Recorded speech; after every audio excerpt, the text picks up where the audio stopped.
معراج اگر خواب کا ہو، معراج اگر خواب کا ہو تو پھر وہ معجزہ نہیں رہتا۔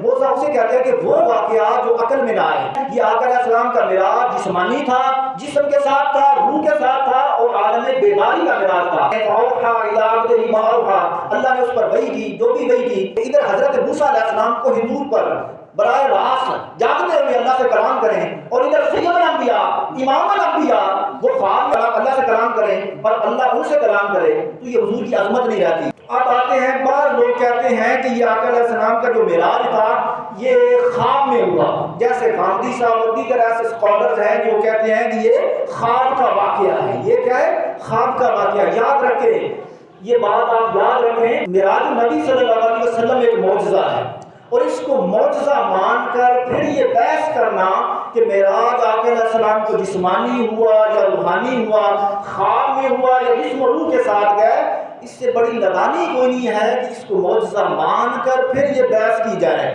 کیونکہ معراج جو ہے نا، معراج اگر خواب کا ہو، معراج اگر خواب کا ہو تو پھر وہ معجزہ نہیں رہتا۔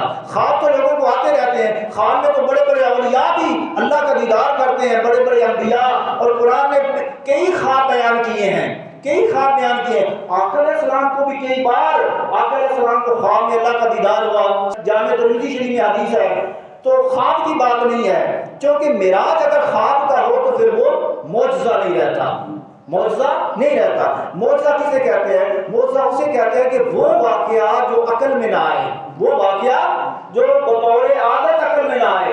ایک بات روٹین کے مطابق ہو رہی ہوتی ہے نا، اس کو عقل مانتی ہے۔ ایک عادت سے ہٹ کر اگر کوئی بات ہو جائے تو اس کو کہتے ہیں معجزہ۔ اس کو کیا کہتے ہیں؟ جس کو عقل ماننے سے قاصر ہو جائے، جس کو عقل ماننے سے معذور ہو جائے، لاچار ہو جائے اور معذور ہو جائے، اس کو معجزہ کہتے ہیں۔ اور آقا علیہ السلام کا یہ جو معراج ہے یہ معجزہ ہے، تو اس کو معجزہ مان کر پھر یہ بحث کرنا کہ معراج آقا علیہ السلام کو جسمانی ہوا یا روحانی ہوا، خواب میں ہوا یا جسم و روح کے ساتھ گئے، اس سے بڑی نادانی کوئی نہیں ہے۔ یہ آقا علیہ السلام کا معراج جسمانی تھا، جسم کے ساتھ تھا، روح کے ساتھ تھا، اور عالم بیداری کا معراج تھا، جاگتے ہوئے معراج تھا، اس میں کوئی شک نہیں ہے۔ اور ہاں، اس پر میں دلیل دیتا جاؤں، قرآن مجید میں حضرت موسیٰ علیہ السلام نے کوہ طور پر اللہ سے کلام کیا، اللہ سے کلام کیا، جاگتی آنکھ سے، جاگتی آنکھ سے اللہ سے کلام کیا۔ اور آقا علیہ السلام اب خواب میں اللہ سے کلام کریں، فَأَوْحَىٰ إِلَىٰ عَبْدِهِ مَا أَوْحَىٰ، اللہ نے اس پر وحی کی جو بھی وحی کی۔